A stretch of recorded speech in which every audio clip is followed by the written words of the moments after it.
Good afternoon, ladies and gentlemen. Welcome to another episode of the Daily Friend Wrap. I'm your host, Nicholas Lorimer. Today, joined by Chris Hattingh. Today's episode, we're going to be covering South Africa's foreign policy, Eskom desperately clinging on to its monopoly over distribution, and political violence, particularly in the Eastern Cape. Let's start off with some comments from US President Donald Trump, who said that he might skip the Group of 20 G20 Leaders Summit in South Africa in November and send someone else to represent the US, saying, quote, "I think maybe I'll send somebody else because I have a lot of problems with South Africa. They have some very bad policies," he told reporters on Air Force One when asked about this. I decided to save everyone from doing a Trump impression there, which I was very tempted to do. But anyway, this kind of contradicts what Ramaphosa has been saying about Trump's attendance at the G20 summit. Back in May, after their contentious meeting with each other, Ramaphosa said that Trump had agreed that the US should continue playing a key role in the G20, including attending the G20 Leaders Summit in Johannesburg later this year, where South Africa is going to be handing over the presidency of the G20 to the US. Now, I think this is a particularly big deal for Ramaphosa because he is very attached, it seems, to the sort of prestige and the legacy aspects of the G20 summit and hosting a successful one here. And despite many assurances by the ANC that the US was warming up to us and was going to play ball with the G20 summit, it really doesn't seem like it's going to be the case. Senior officials from the US government have been notably absent at various G20 meetings so far. And it's unclear what Trump's final decision will be. Currently, it doesn't seem like he's going to show up. So, Chris, firstly, let's start off with that. What are your thoughts on that issue? Yeah, so I guess confirmation that we at the CRA and at the Institute have been highlighting not only after the meeting in the White House, but in the first sort of 6 months of President Trump's second administration, in the lead up to the elections last year, that the breakdown in the relationship has been coming for a long time and been spurred on at various points from the South African side. You recently had the passing through the House Committee of the Jackson Bill, and that was also voted on by 7 Democrats in favor. So it's not just in one particular party. So despite some of, I think, the hopium after the White House meeting that perhaps things had been, it had been better than had been the worst case scenario imagined, there haven't been substantive enough moves from the South African side on non-trade matters to bring any kind of different discussion or attention in the White House and for President Trump and those immediately around him in his cabinet. When they discuss South African issues, when it comes up, especially now the G20, given that South Africa is the host, when it comes up, they have formed their view based on the evidence they've seen, based on people they've interacted with, based on, I think, their own intelligence in South Africa as well, that they don't buy what the ANC is selling anymore from both a domestic policy point of view and also South Africa's foreign policy, which remains very much in the hands of the ANC exclusively. So I think President Trump, as he's doing with the threats of reciprocal tariffs, it is one of his many negotiating tools in both trade and other matters. So he's going to continue using the possibility that he might or might not attend the G20 summit up until probably the very last minute to see how South Africa deals with it and how South Africa reacts. It's also, there isn't really that much to lose for him in not attending. What is the impetus on him? What is the leverage that South Africa is trying to leverage in the positive and negative sense, in a negotiating sense, trying to apply to convince him that it's to his benefit, to the US's benefit, to attend the summit. So South Africa's sort of foreign policy moves, especially towards the US, once again exposed, despite how President Ramaphosa tries to spin things, I think, quite well. Where it's interesting, he never takes questions from the media with most of his sort of events, as it were, his family meetings. But when a foreign leader, puts him on the spot and puts his own position forward, it exposes just how much South Africa has caused damage with its foreign policy moves, as it were. So one of the people meant to fix the relationship with the US is the president's special envoy to North America, Cebisi Jonas, who it turned out, quite recently it came out, that he was denied a visa by the US and was never able to go at all. So one wonders what he's been doing. Well, we have some idea of what he was doing. He gave a talk to the Katlemo Motlanthe Foundation Winter Seminar on Growth and Transformation, which is reproduced in an edited form on the Daily Maverick. And he said some interesting things talking about South Africa's foreign policy. He was kind of giving a broad overview of how he, and I suspect some parts of the ANC, view the global situation.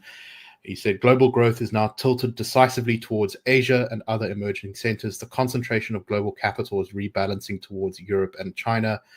He said that demographic, economic, and monetary base of the world is shifting away from the Western alliance, and a new architecture is needed to govern economic and financial relations.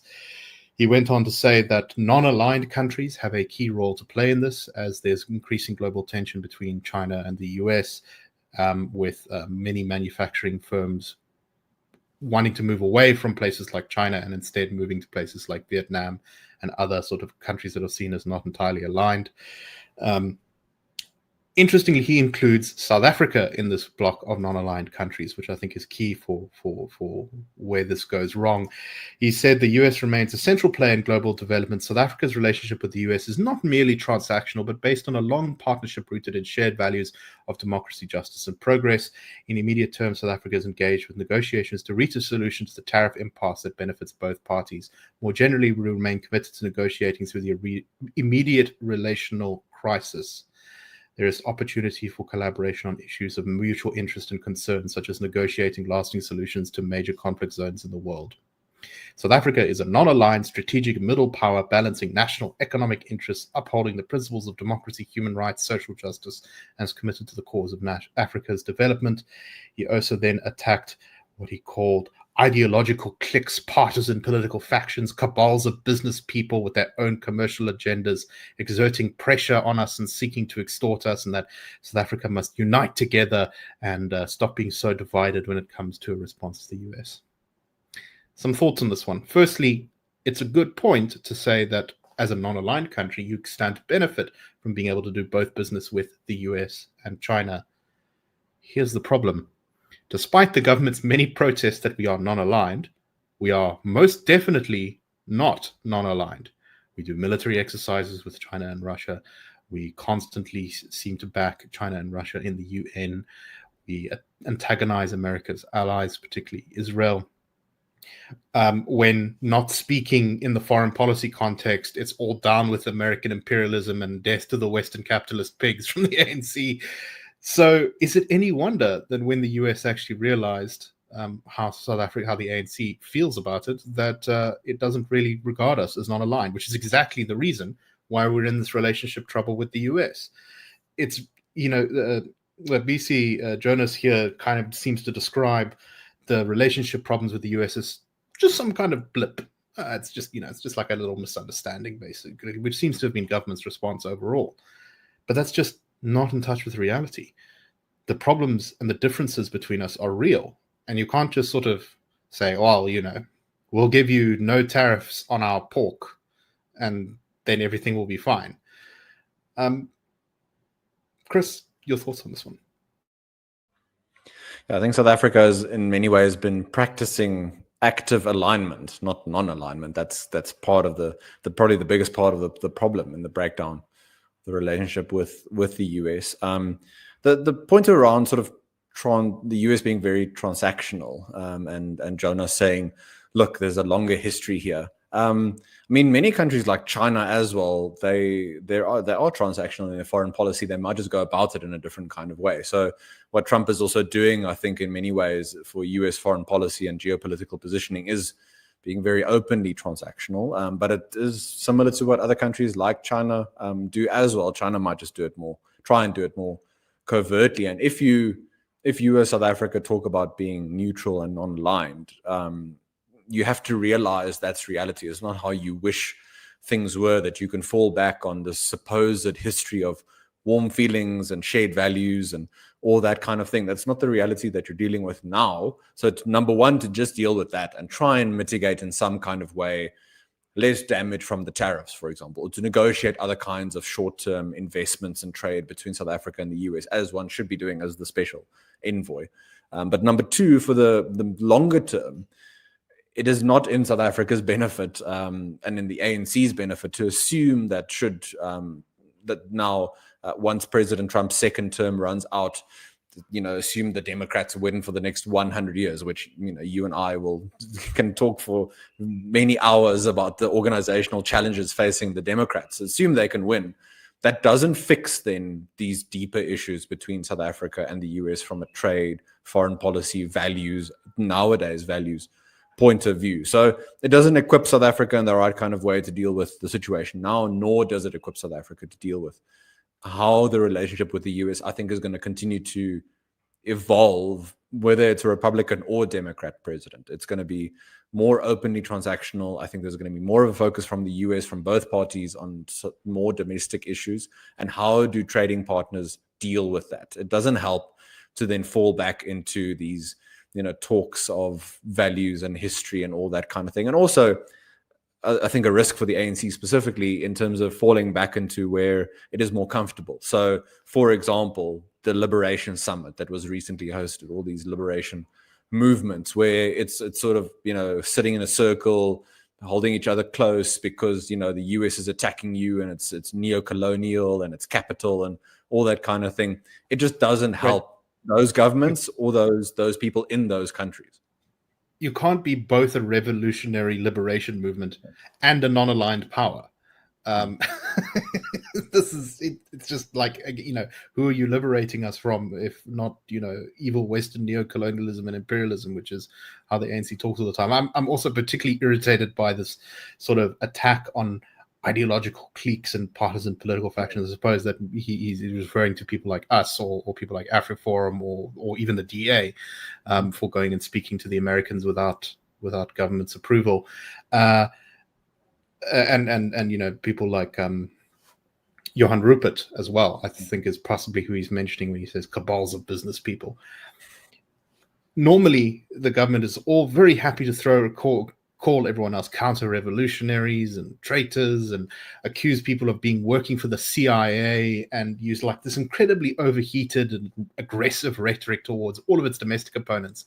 But when under pressure from overseas, suddenly it's all, oh no, everyone, we must stand together and be united. I mean, does the ANC, sort of wonder why it's not able to win over some of these groups that are opposed to it with a call to national patriotism when it's something that it abuses so regularly? I do think that there is an attitude out there, and I think our former colleague Sihle Ngobese has quite well explained this, about how I do think there are some South Africans who are kind of rooting for the US to punish us in some way, and I don't think that's very productive. I don't think that's how we should be looking at things here. I think, we must be hoping for the best. We don't want to live in a country with a collapsing economy where its export markets are decimated. But at the same time, people have only gotten to that point because the government has taken every opportunity to sort of put its thumb in their eye and antagonize them. And, the ANC is sort of standing there now kind of going, but why is everyone being so mean after bullying everyone for many years? Do you have any thoughts on that, Chris? Yeah, I think that's a very good point to highlight. I think that partly also explains why the ANC has leaned so much into the foreign policy space, because it doesn't want to acknowledge the consequences of its domestic policies. There's always something else to blame. And falling back into foreign policy gives you some of that comfort so that you're still the ANC of old, this sort of moral superpower that is the only voice and force for oppressed people around the world, no matter what you've caused in your own country as a consequence, a natural consequence. It's a feature, not a bug, of the policies that you've chosen to implement is high unemployment, low growth, more inequality, and lower quality of life. I think we should also mention on part of Jonas's remarks, he also, and I haven't seen this in a while, so that's why I'm giving it a shout out, because it's quite, it's playing the golden oldies, but he mentioned again the specter of white monopoly capital. And once that kind of thing gets rolled out, then I think what you're dealing with from an analysis point of view, from a positioning point of view. It really is, bringing up the tropes in terms of when we're under attack, we go back to the hits, as it were. Yeah, exactly. It's a great example of this thing called the Mott and Bailey defense, which is a particularly irritating form of argument that a lot of public figures use. The idea is that you have the the Bailey, which is like how you put the argument when you're not being challenged, which is we are the revolutionary advance guard of the vanguard of the up third world people who are going to overthrow the capitalist system. And then when you get attacked, you retreat to the mott and you say, oh no, we're just a non-aligned power. We just want what's best for everyone. You make the weak argument when you're not under attack, and then you retreat to a much smaller position and misrepresent what you were actually saying. And I think this is so typical of how the ANC has been approaching this. And it's all sort of, oh no, why is everyone being so mean to us? Everything is so terrible. Everyone is being unpatriotic, when at the same time it's calling people white monopoly capital, purposely impoverishing the people of this nation. Yeah, nah, pull the other one, dude. Okay, let's move on. I think we only have time for one more story, so we're not going to get to the political violence story, but let's talk a little bit about NERSA, electricity, and Eskom's monopoly. So Eskom has gone to court challenging the National Energy Regulator, NERSA's, approval of 5 electricity trading licenses and 1 import-export license. And this has been criticized by a number of people, various consultants, people like Chris Hattingh, accusing Eskom of basically just trying to hold on to its monopoly. Eskom has a whole bunch of reasons for why it's opposing the granting of these licenses. It's saying that it's unfair because these companies can pick and choose the most reliable and biggest clients and offer them lower tariffs, whereas Eskom has to provide electricity to everyone, even if they don't pay. And that these companies don't have the same redistributive obligations, and that by granting these licenses to these private distributors, the entire tariff structure of Eskom is being undermined, and that basically they're going to go bankrupt. Well, I think what Eskom is leaving out here is that Eskom also are the only ones who gets absolutely massive bailouts from government all the time, which have allowed it to continue existing long after it became dysfunctional and unprofitable. And this really is just Eskom, after for years saying that it was open to, opening up the distribution market and agreeing to reform. In reality, it's not willing to do that, and it's opposing government policy. One of the few good changes in government policy in recent years has been the decision to open up the electricity distribution market. It's like the one win of the Ramaphosa administration. And now you have Eskom using its money to fight this in court. I don't know, Chris, what's your take on this? And not even its money, but the money it's received in the form of bailouts, other forms of state assistance, ultimately taxpayer revenue, which has bailed out Eskom repeatedly to the tune of billions of rands. I mean, just earlier today, we had Parliament finalizing the Eskom Debt Relief Amendment Bill, which establishes the basis of a restructured debt support program. So even as that is happening, government again giving Eskom yet another lifeline, it is fighting for this kind of control. So it's one thing for a state entity to be rhetorically in favor of competition, but it's another thing that I think ultimately it wants to remain in control of the sort of macro structure, both in generation and in distribution. Because once you really start to open that up, you can probably still control it to some extent, give contracts to friends and all that kind of thing. But it does open it up relatively more to competition than had been the case before. And Eskom already under such revenue strain, more and more customers trying to go off grid, municipalities owing Eskom this year probably more than 150 billion rand. So you're losing revenue from your quote unquote customers, even though those customers don't have any other choices. But then also you're trying to squeeze whatever you can out of the sort of system to make sure that you control it wherever possible. So yeah, I think little surprise that that's been the sort of fallback position for Eskom. Now we'll see if there's real political will, both in NERSA and in cabinet from different ministries, to sort of hold the line on any kind of movement around competition and reform in that regard. Because if one doesn't, the incentive is also just there for Eskom to continue as it has done before. To give credit, the energy availability factor has picked up in the last year. So in some ways, the coal fleet is being managed better. But Eskom continues to benefit from burning coal. It's not exposed to market forces like a normal company should be.